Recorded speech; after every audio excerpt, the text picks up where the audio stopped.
clearing, space clearing as it was at first, in Adelaide in South Australia a little over 20 years ago, when I was doing some work for a man who was teaching people how to explore energy of the space and how to restore some sense of balance and harmony to that space using various objects and devices. It was a fascinating process. I remember coming home from the first lecture, the first evening lecture, and being awake until well past midnight talking about the work. I was so excited. I felt that this indeed was something that was for me and that there was a lot I could gain from this. So I studied with this guy and repeated the course. There was so much information to learn, to absorb, that I needed to repeat it. Essentially what he was teaching us was to create a floor plan of the house or the offices, the premises, whatever space we wanted to work in, and then using a simple L-rod, a dowsing tool, follow, by asking certain questions, locate certain information, certain energy fields in the house. These included earth energies, magnetic field of the earth, underground water, geological fault lines. He taught us how to find the boundaries of electrical appliances, how close an individual could get without being adversely affected by those fields.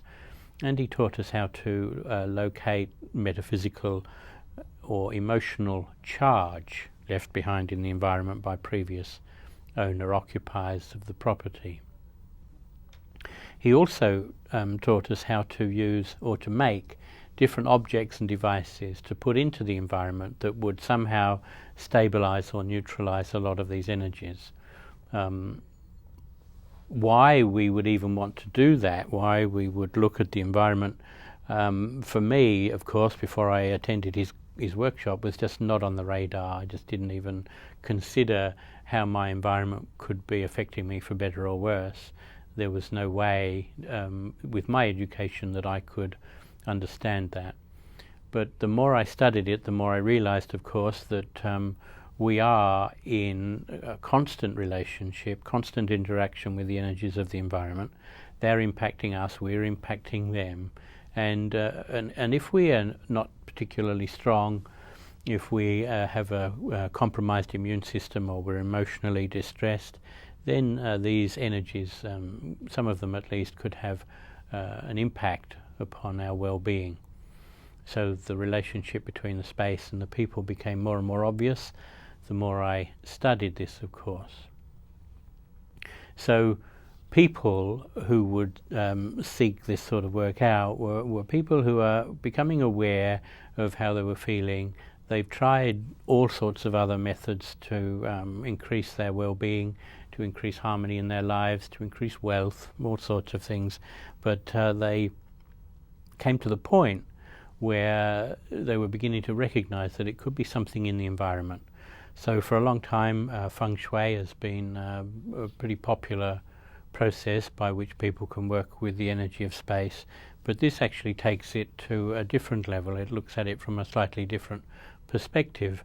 But still, it's about looking at energy in one's environment and noticing how that's affecting people for better or worse. So there was a reason, obviously, if people were sick, if the energy was very low in the space, if people were tired, if they were depressed, if they were having troubles emotionally or financially, then it may well be that some energy in the space is contributing to that state. So we were called in because certainly after I'd completed the program and repeated that, other people in the course were asking me to go along to look at their space, to do some clearing for them, to basically give consults.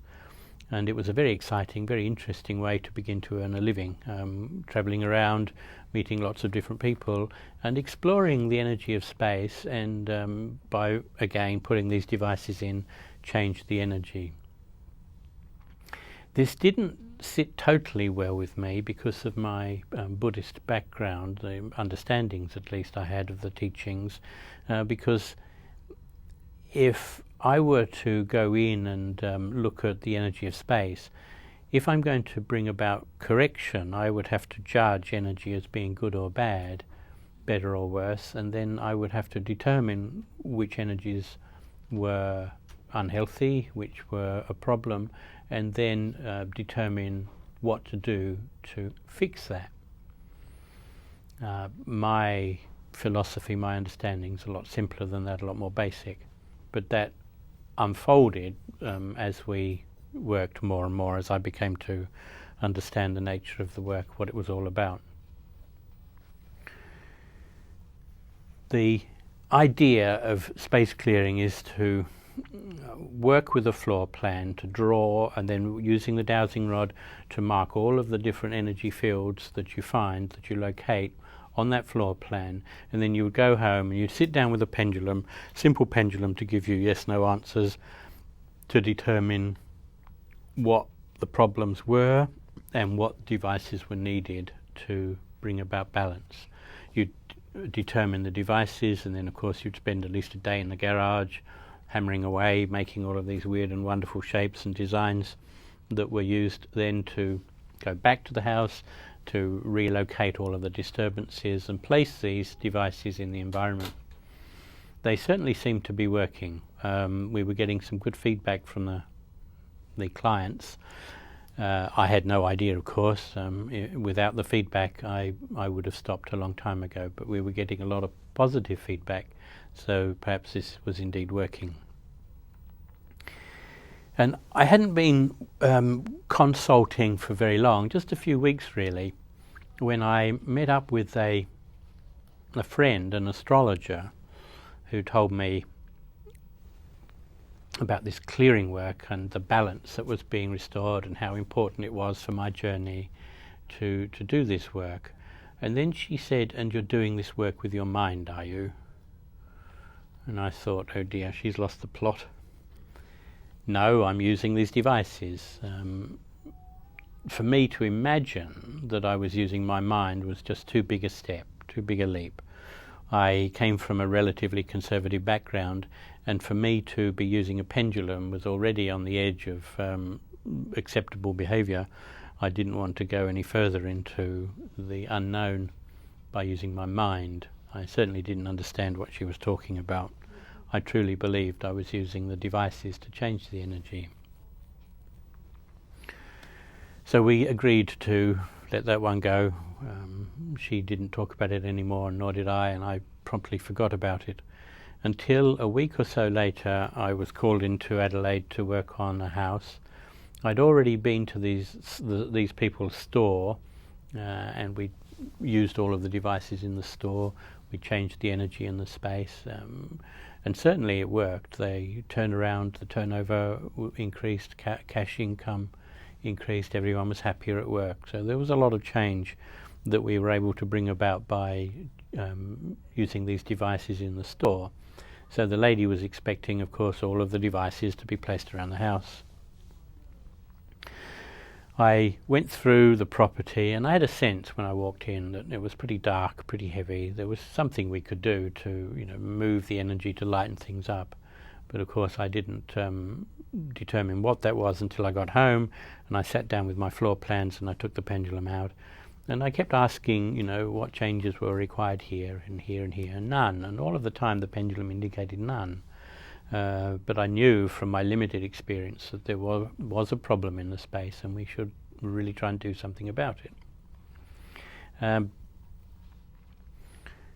5 hours passed, and I still was getting the same answer, none, and I still kept asking the same question. For anybody who's familiar with dowsing, they'll know that in order to get the right answer, you need to ask the right question. And for 5 hours I refused to ask that question because I didn't want to know the answer. I didn't want to know that I might be using my mind. That was mostly subconscious, so I had no real recollection of that being the reason. But after 5 hours I gave up and asked, have the changes already been made? And the pendulum indicated yes. That was the beginning of a nightmare. There was no one I could talk to about this. There was no one I could share this with. I thought I was going crazy. I had no idea at all of what was happening, how on earth it was possible to go in and change the energy of space without using the devices. It wasn't a part of my training or understanding. But I did speak with that client about that, and she understood perfectly. It helped, I think, that she was a very good friend of the astrologer. The following day, I had to go back into Adelaide to another client, and again this lady was expecting all of the devices. We were there for a few hours. My son was with me. The owner of the house had to leave halfway through the consult to go to work. We finished up. It didn't take me 5 hours that time, about 5 seconds really, to ask, this time, have the changes already been made, before I even got into the car to drive home. And the pendulum indicated yes. So puzzled, I drove home. That evening I received a phone call from that woman, and she said, thank you very much. The house feels great. I noticed the difference as soon as I put the key in the door. So now someone's confirmed that I'm doing something, I'm using my mind, which didn't make it any easier, of course, because now someone else thinks that something's happening. In fact, they can feel a change. And I've spent the last 20 or so years trying to find out exactly what happens when I go into space, and how can I possibly change that. What we discovered along the way is that through the many workshops I've given over the past 20 years or so, that people who turn up at a workshop change the energy in the space simply by being there. They don't have to do anything, they don't have to think anything, they just change it by being who they are. And when we get a group of people together, all focused on a similar goal, similar outcome, similar process, then that power is amplified. That became obvious. It also became obvious in my consults that many of the houses that I would work in, the energy was not really the problem. The energy of the space, the earth energies, the metaphysical stuff, not really the problem. The biggest problem, as a rule, was the person's attitude or relationship to that energy, to that information. And very often the person themselves were in part, or if not completely, responsible for creating the chaos in which they lived. We could tell this by bringing about change, which in most houses would work, would be effective, it would last. But then 2 weeks later, the chaos reappears, the old patterns reappear. So they're not sustainable. Yet in most houses, the changes are sustainable. So we had to look at why in some houses they weren't, and in some they were. I think I was helped in my understanding of what was going on here when I received an information news sheet from a society in England who'd done a lot of studies on the relationship of various areas of geopathic stress. Geopathic stress is a collective term for disturbance in the Earth's energy field. So basically the Earth is transmitting information that is not particularly healthy for those who spend time over it. And the relationship between various sicknesses and disease. So a lot of people were reporting cancer, secondary cancer, AIDS, chronic fatigue, even divorce, psychological, emotional problems, all had a high relationship with the energy that the people were spending time over. So the society linked the sickness to the state of the environment. And that's possible. It is possible that the environment is going to have such a strong impact upon people's health. There are certain factors that really we should be aware of in our environment, because some of them are certainly worth avoiding if we know they're there, rather than waiting until the body's exhibiting signs of distress and then seeking medical help. It will be beneficial to be aware of what's going on. But I discovered in my consults that it's not always the case. It's not black and white. It's not this comes first in every case. And where this society tipped me off was when they started to talk about cows with mad cow disease in England, or being geopathically stressed. an interesting thought that most of the dairying countryside in the UK was stressed. It's possible, but highly unlikely. And so something else may be happening. I know several farmers in Australia, and they realise that cows will not spend time over geopathically stressed areas. They will go to neutral or positive areas wherever they can.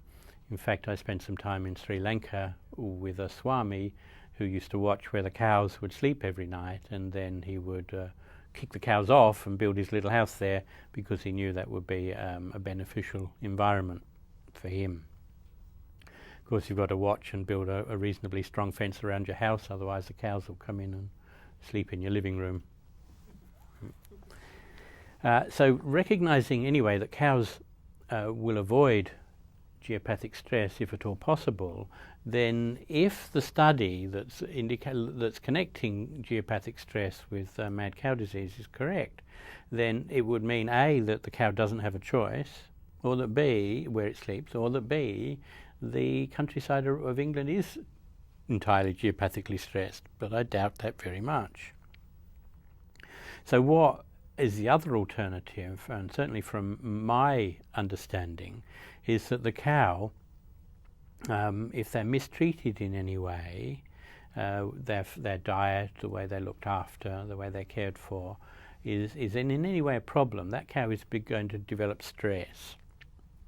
And if the cow becomes stressed, then it transmits a very different information.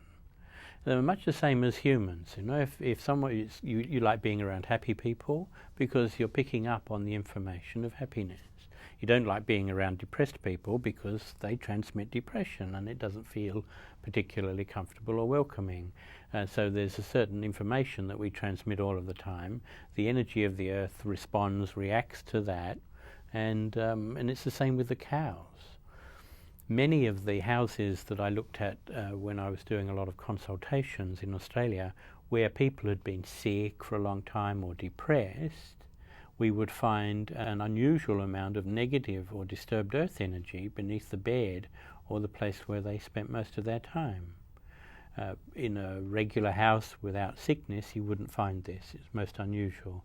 But you find a lot of that type of disturbance in places where people have spent a lot of time in a very low energetic state, health, emotional, psychological, physical. So the cow is affecting the space. The dowser comes along and kicks the cow off its little spot and checks with the dowsing rod and finds all sorts of stress. The dowser assumes that the cow is sick as a result of the geopathic stress. I don't believe that's an assumption that we can make. I think we need, but because you can't have a conversation with a cow unless you're a cow whisperer, and I'm not. So you can't have the conversation with the cow, but you can with people, and you can pick up on the moods of people, and if they're calling you in for a consult, why they've called you in, and you can see that some people play a bigger role in creating the chaos in which they live than other people. For some people, if you go in and clear the space, the space will stay clear. Other people are challenged by that. There's a whole bunch of reasons that I've come to understand why this may be so. Primarily, I think it's one of resonance. It's one of being in harmony with your environment. But you know, we think that we're in harmony with whatever, but for the most part we're not aware, we're not conscious of what we're putting out, of who we are, because a lot of the stuff that's creating the chaos is all subconscious. And if the subconscious is still in conflict, then it's going to have an impact upon the environment. It's going to create chaos in the environment. Because I started to realize this, I said, well, hang on a moment. You know, we go in and we clear the energy of space, but it doesn't always hold. But then we find that sometimes the people are responsible for the chaos. So then perhaps we needed to work with the people as well. We need to work clearing the individuals in order to create sustainable change in the environment. So the work with the space had developed to the degree, went through stages of, first of all, using the devices, bringing about change. Then recognizing that devices weren't required, but change was still happening and without any awareness on my part. I certainly didn't do anything, I didn't bring about change, I didn't create anything, I didn't leave things behind, devices, whatever. So I didn't understand why the place would change so much. But it was changing because I was getting feedback from my clients. If I hadn't got that feedback in those early days, then I would have given up long ago, because I had no means of determining whether change was occurring, was happening or not. That developed, of course, as the more I did it, into a recognition that first of all I would need to connect with the energy of the space, piece by piece. So I still split the whole operation up into a process of questions. I had several questions relating to the earth energies, relating to electrical fields, relating to the metaphysical disturbances, whole bunch of questions with each of those little departments, and I would ask each question and I would use the dowsing rod to determine if there was any of that particular energy around and where it was. Then I would connect to that energy, and I'm still not feeling anything here. I still don't know in my body what's going on. I have no way of determining. But I would connect, and using the pendulum, I would simply ask to release the stress or clear whatever was required, whichever energy I'd picked up on, and I'd ask to move that on, clear that, and the pendulum would change and say, okay, that's finished, move on to the next one, and so on and so forth. So we'd work through the house, and I'd pick up all of these particular fields, and with the pendulum I'd ask to clear, and that was it, and I'd go home. What I did notice going home a lot was I would yawn in the car, an awful lot, and I figured I was just tired. But again, that was a different understanding of what was going on. So people were telling their friends and their relatives, and I was getting lots of business, and I still wasn't doing anything. It was a great way to earn money and actually do anything and earn a living. But I was showing up. Every case I did show up to the house. And then it started to get to the point where change would happen before I get to the house. Like you get there and there's nothing to do. And then you realize, oh, you did it. I would look at a fax and put the fax down because I don't have time. 24 hours later, I pick the fax up to maybe do some distance clearing, and there's nothing to do. It's all finished. It finished when I looked at it. This is even weirder than using the mind. You just have to look at something and you change the energy of the space. And so, of course, I kept looking for, trying to understand what was going on and some answers to this rather strange phenomena. After a period of time, of course, I would just have to go into the house and sit there, and I would be able to clear. The clearing essentially is about showing up. This is what I teach in the workshops now. Simply about showing up, but showing up and being available. And I think that's one of the biggest challenges. But when you show up in a space with awareness, and with an open heart and an open mind and a very comfortable body, you start to feel change in the body. Because the body ultimately is the most sensitive piece of equipment you can have to determine change, but you need to train the body to pick it up. We have to come into the whiteboard just to look at a bit of our history to see why we have become who we have, who we believe ourselves to be now, what has created that, in order to understand what I mean by being available and what I mean by clearing. Basically, we teach people to notice what's going on in their body, and then to not identify or take that particular feeling personally. This is the key to bringing about positive, sustainable change in the environment. So, on one level, you can't bring about change in the environment beyond the change that you've brought about inside you. So this process requires that you come into peace and harmony. To the degree that you have found that peace and harmony, you can bring it back effortlessly in your environment. Because you're not a technician, you're no longer using devices, you're no longer using formula, you're no longer looking for answers outside of the self, you're simply using the body to pick up information in the environment, to notice what that information is, how the body reacts to that information, and then to let it go. It's very difficult because we've been conditioned over many, many years to identify with phenomena. So moving from the space clearing was a pretty easy step to move into personal clearing, because we have to do the person as well as the space to complete the process. But I'd use the same understanding that I developed on the space to work with people. So I'd ask various questions and I'd get various answers according to, the question with the pendulum, what disturbances, if any, were there, and I would simply wait until the pendulum changed and then I would move on. I wasn't feeling anything, I didn't know what was going on. And again, the same with working with the space, when I worked with people, it was the feedback I got to how much better they felt after a session that kept me going. Because if it hadn't been for the feedback, I wouldn't be sitting here now. So some background about what's going on here. If I just put up a timeline on the board, and then at the point of birth down here, when the child is born, now it's pretty obvious that the child is a product of its parents, of the ancestors, a genetic material. But there's also this other stuff that comes in that we're not too sure about, or maybe it came in from somewhere else, or some information that creates us to be particularly unique.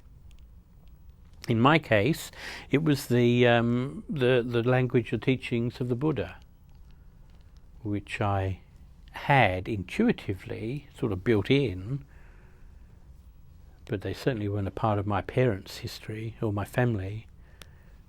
And in fact, I often wondered, what on earth I was doing in this family, because I seemed to be the real odd person out, very different from all the rest. But most people who come to workshops would agree that that's how they felt as well.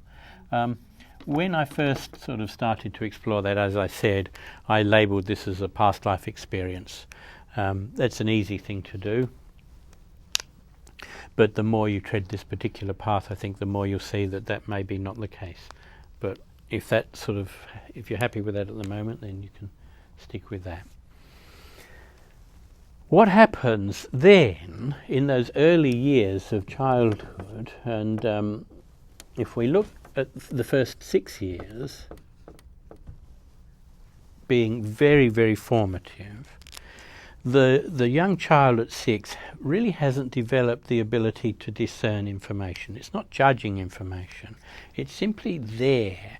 In a sense, there's a state of oneness still between the child and the greater consciousness. Certainly a strong connection with the mother, very strong bonding there.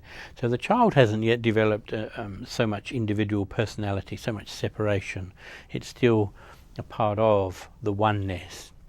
But in that condition, in that openness that they tend to pick up information from all around, not just verbal information, not just visual information, but emotional charge, the electrical fields of their environment, the political background, the feel, the sense of a house and a space and a family, is all impacting and shaping that child's particular state.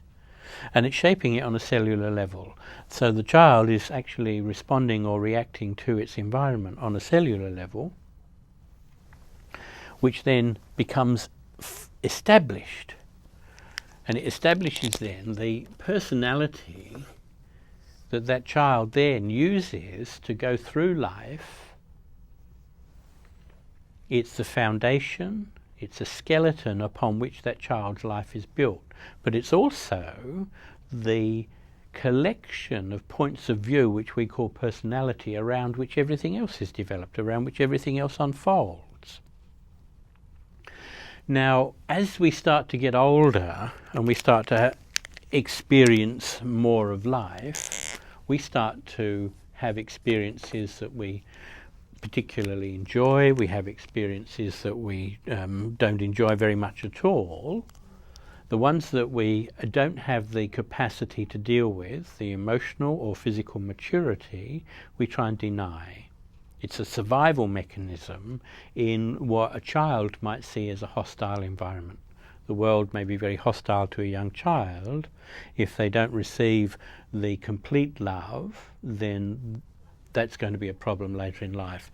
If they have other experiences, experienced trauma as young children, then that trauma is going to remain with them as a memory, albeit a subconscious one, and influence their life further down the track.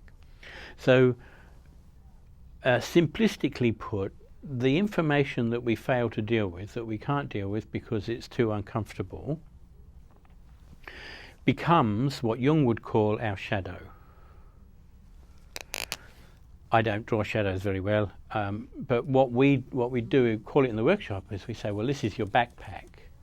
This is a pack that you carry around that becomes a part of who you are. It's not external to the self like a backpack. It's actually occurring, this change is happening on a cellular level as well. But this backpack is all of the information that we've failed to deal with, that we've been too uncomfortable with, that we're too embarrassed by, ashamed of, frightened of. So, this energy here, this backpack, is actually a part of the transmission. In a sense, the backpack is what creates geopathic stress where a cow sleeps.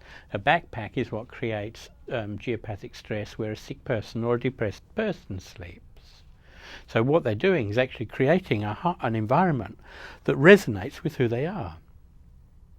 But this part of who they are is not a loved part, it's not an accepted part, so it's not seen as an integrated part of the self, it's seen as something outside of the self. So that's why we seek outside of the self to fix it. Through medication, through someone coming in, space clearing, Feng Shui of the house, through drugs, through alcohol. All of the time we try and run away from this, but of course this is a part of who we are on a cellular level, so it goes everywhere we go. This creates a lot of stress on that. But because this is colouring the energetic of the individual without the individual's awareness, this is changing who we are on a cellular level. If you have ever seen an aura, the energetic field, an aura is the transmission, an electrical transmission of the energetic body, of the physical body, because each cell in the body, of the trillions of them, has a particular frequency, has a polarity, has a charge. And you add all of these together, and this charge, the heart of course is very strong, the brain very strong, but it's an electrical transmission. Very, very high frequency, of course, beyond our ability to see, but not very strong either, very, very weak. But some people can see that. They see the aura around people. For most of us who can't see the aura, it's something we can feel. We feel what's going on. Someone's happy, someone's sad, someone's angry, someone's frustrated. We feel that, but we're picking up on that transmission. So this transmission is something that is sent out. It's affecting the environment, it's affecting people in the environment. If you don't actually do something about that early on, of course it just grows. There's more stuff is put in the shadow, because when you're young and trauma happens, you don't have the capacity to handle it, so you deny it.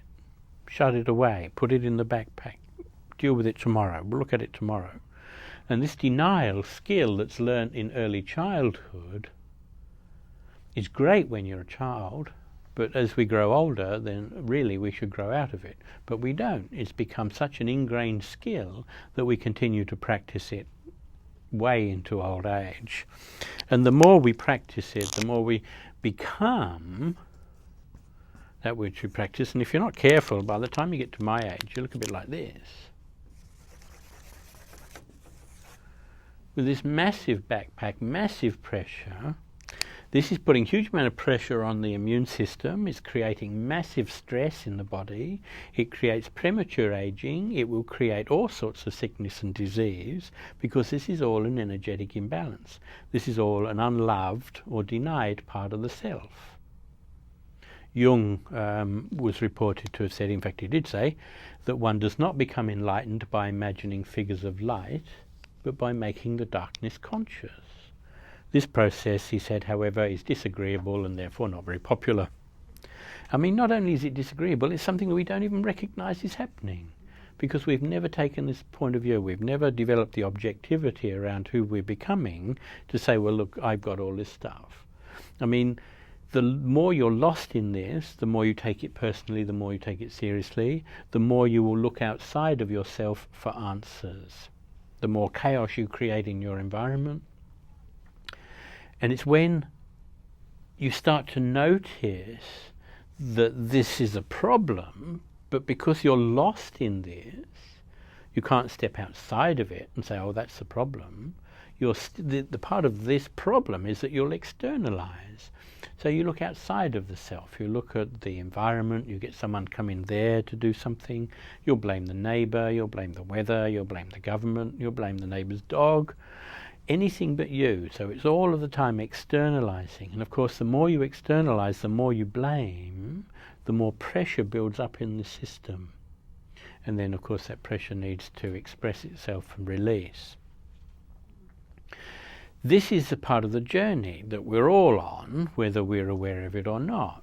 And so when we talk about clearing, this person is not going to be particularly skilled at clearing space simply by showing up. If this is your doctor or your Feng Shui consultant, you should probably look for another one, because every time this person comes into the room, they bring all of this chaos with them, all of this background, all of this energy, all of this charge, and all of this opinion. They become very opinionated. This is essentially the personality, and the person believes that they are that personality. So this begins to build back here because of the early conditioning that establishes the ground rules for the journey through life. But one of the most common ground rules, according to the Buddhists, is when you're born into the physical world, into this third dimensional reality, you literally lose your mind. You forget who you are. You don't forget completely in these early years. You know, little kids will see things, you know, like moving where no one else sees stuff moving. They'll talk to their invisible friends, they'll talk to the fairies and whatever, because they still have that childhood innocence which hasn't brought the curtain down. So they're still, in a sense, connected to a greater reality than we can. But of course, being in the physical body, it's not easy to hang on to that fairy tale reality, because the harsher reality of surviving in the physical form tends to take over. So when this starts to take over, the child starts to judge information. It starts to separate itself from the oneness, and then it starts to identify itself through its points of view, through its judgments. This is how we become who we believe ourselves to be. Points of view, judgments, values that we accumulate either through early childhood or through some of this genetic stuff or through whatever came in here, but then of course our social conditioning as well all tells us this is this, this is that. If you're feeling you're feeling angry, you're sad. So after a while we think, when we have an emotion, when we experience an emotion in the body, we think that we are that emotion. I'm angry, I'm sad, I'm happy, I don't feel well, I've got a headache, I don't want to go to school. We keep identifying with the body, with the emotions and with the thoughts. So what happens when we identify with an emotion? which essentially is how the body is interpreting a chemical that's creating a feeling on a cellular level. So we pick up information from our environment, the body becomes that information, and then we judge that feeling as ours, as a good feeling or a bad feeling. And of course the bad feelings we try and throw away, and we try and attract more of the good feelings. But all of the time we're actually caught in that polarized state. The more we judge information, the more we deny information, the more we keep stuffing in the backpack, the more stress we're creating on a physical, emotional, psychological level. This happens all of the time, but for the most part subconsciously, because most people aren't aware that they would actually take an emotion as their own. They just think this is who they are, because they're lost in the whole conditioning. This is who they are. This is who they've become, not who they are now. And this is important for the clearing work, because where we can say when we're working with someone who brings a certain amount of emotional, physical stress into the environment, they believe that's who they are. They believe that the drama is theirs, because they're lost in it. But if we go back a step, we see, well, a few years ago this wasn't who you were, this was who you were, and a few years before that this was who you were, a few years before that this was who you were, and so on and so forth. So we've become who we believe ourselves to be now. We haven't always been this way. The information that has created this was simply how our body was picking up information from external sources, creating the world within. So the more we've identified with an emotion in the past, the more we've become that emotion on a physical level. The more we become an emotion on a physical level, the more the body becomes addicted to that particular chemical. The more the body becomes addicted to that particular chemical, the more it seeks out situations that are going to stimulate that chemical need in the body. So then we get to a point where we actually expect the world to be a certain way. We expect things to happen. We expect that to happen. We expect it to be hostile. We expect it to be safe. We expect it to be confrontational. We expect it to be violent. And all of these expectations actually create the world that we live in. Because it's as though, it's not like we're creating violence all on our own, not creating a violent world all on our own, but we will perceive the world to be a violent place if we have a violent history, and certainly if that history is in the background, in the backpack, in the shadow, where we're not even conscious of it, so we don't know why the world is such a place. I was working with a young man in Melbourne many years ago, and he had a lot of violence stored away in this backpack. And he said to me in the console, he said, everywhere I go, I see people fighting. On the sidewalk, in the store, in a pub, everywhere, people fighting. I said, man, that must be a pretty interesting world you live in. I said, I don't see people fighting everywhere I go. And he said, but you must. They're everywhere. I said, they're everywhere in your world, but they're not everywhere in mine. Because I don't have that in my backpack. I have a very different backpack, and different stuff happens. I expect the world to be very, very different to that. And of course the world meets my expectations. So he believed that the world was an angry, violent place, and he saw anger and violence wherever he went. Now, if we continue to identify with phenomena, with the feeling, we'll become the feeling. But if we look at it from a point of view of the body being a receiver and a transmitter of information. So the body is like a biological organism that picks up information from its environment, energetic frequencies, picks up sound, picks up colour, picks up emotion, and it interprets that information through its own unique personality, points of view, whatever, as good or bad, right or wrong. So the body's picking up information, and the body's also transmitting information as well. So it's a transceiver, picks up and sends out.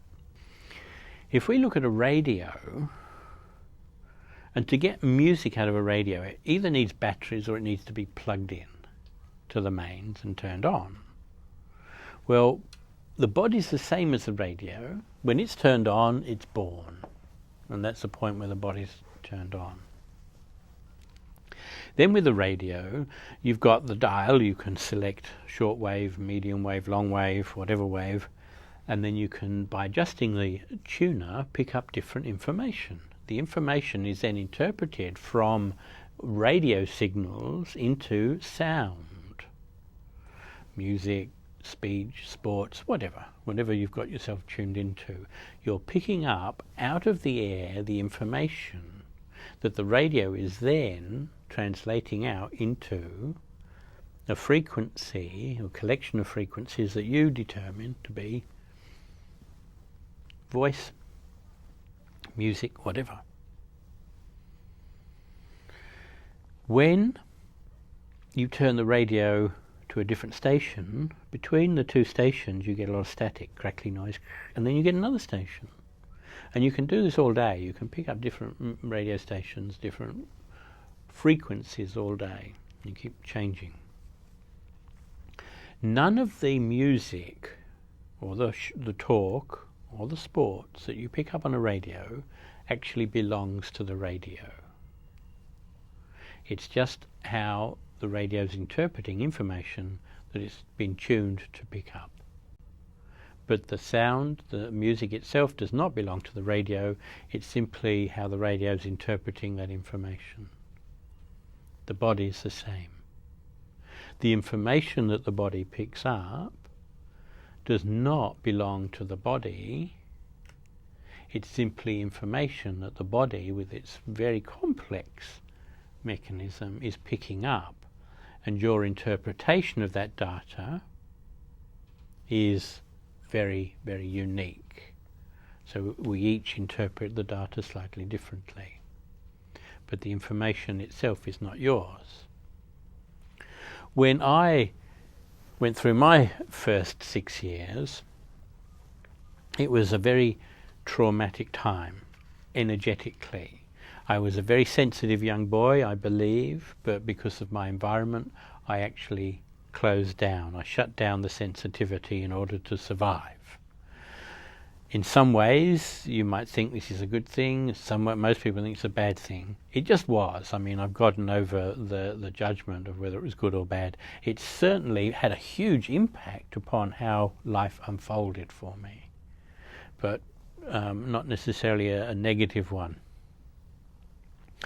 But what it did was causing me to shut down. So I wasn't sensitive. I didn't want to get in touch with those feelings because it was too dangerous, it was too uncomfortable.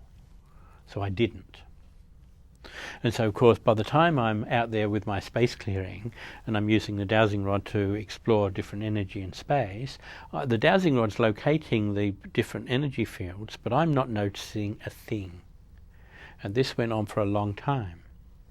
But because the fundamental basis of the work is to not identify with phenomena that arises, recognize that the body is just picking up information, picking up signals.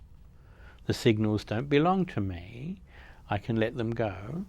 And this is certainly what we do in the personal clearing workshops, where we're working one-on-one, where we can sit down and relax and notice how the body's feeling. Any stress, any tension, any emotion, busy thoughts, no thoughts, physical sensation, emotional, whatever. And then we consciously connect or open ourselves up to the information of the person we're working on. And we can use the pendulum to help focus our awareness on that. Just tune in and notice what's going on. So we'll tune in, we'll notice what's going on, and then when we notice what we're doing is picking up a transmission or a signal from the other person, we're seeing how that changes the feeling in the body, whether it changes emotion, physical, whatever. And then we recognize that the body's changed as a result of this external transmission. This feeling is not mine, it's simply how my body has been conditioned to react to this external signal. If we keep practicing that, we start to notice, well, hang on a moment, this feeling is not mine. It's simply how my body has been conditioned, because of its past, to react to some external signal. So this isn't mine. It's very liberating, of course, to realize that all of this stuff you've been feeling is not yours. It's simply how the body all of the time is reacting to external stimuli. And so the more you can do that, what happens? You start to change your relationship to the backpack, because you start to meet this on the road. So the more in the past we've identified with certain emotions, certain phenomena, the more we actually become that phenomena. So the more you think that you're sick, the more sick you become. The more you think you're in trouble, the more in trouble you become. It becomes a sort of a self-fulfilling prophecy. The backpack keeps getting charged the more we deny what's going on, the more we're unable to recognize that this is, responsible in major part for creating the world we live in. So in the workshops, when we're working one-to-one, we sit down and we notice any change in the body as a result of connecting into another person. We recognize that that change is the product of the other person's energy interacting with ours, but the feeling itself does not belong to us. Again, much like the radio, it's simply how our bodies relating or reacting to external stimulation. And when we can stop identifying with phenomena, what happens is, through the process of working with another or working with the energy of the land, we start to feel stuff that's coming out of here, out of the backpack, but we're training ourselves not to take it personally. So the less personally we take it, the more it falls away. The more this falls away, the more you stop attracting that old stuff in your life, the more you stop creating chaos externally and internally, the more at peace you become, the more your manifesting reality will change. But in order to do that, to change the manifesting reality, to create more sustainable, harmonious life for ourselves, to create a healthier life for ourselves, to attract more positive information, to not continue to attract chaos and conflict, we need to find a safe way, a gentle way to explore this shadow and to integrate it or to embrace it. And basically that's what the workshops are all about. How do we do this? How do we come to that place of inner peace that can create then outer peace? If my day's space clearing were an indication, what was happening is that there was a peace inside that I took into the environment. I was able, in a sense, to embrace all of the chaos and transmute it through the power of the compassionate heart, which is again a very Buddhist practice where the master will take on the pain and suffering of the world and transmute it through that power of the compassionate heart. They don't become the pain and suffering. They feel it, but they let it go. They don't identify with it, because if you keep identifying with it, you become it. And if you become it, then you actually become a part of the problem.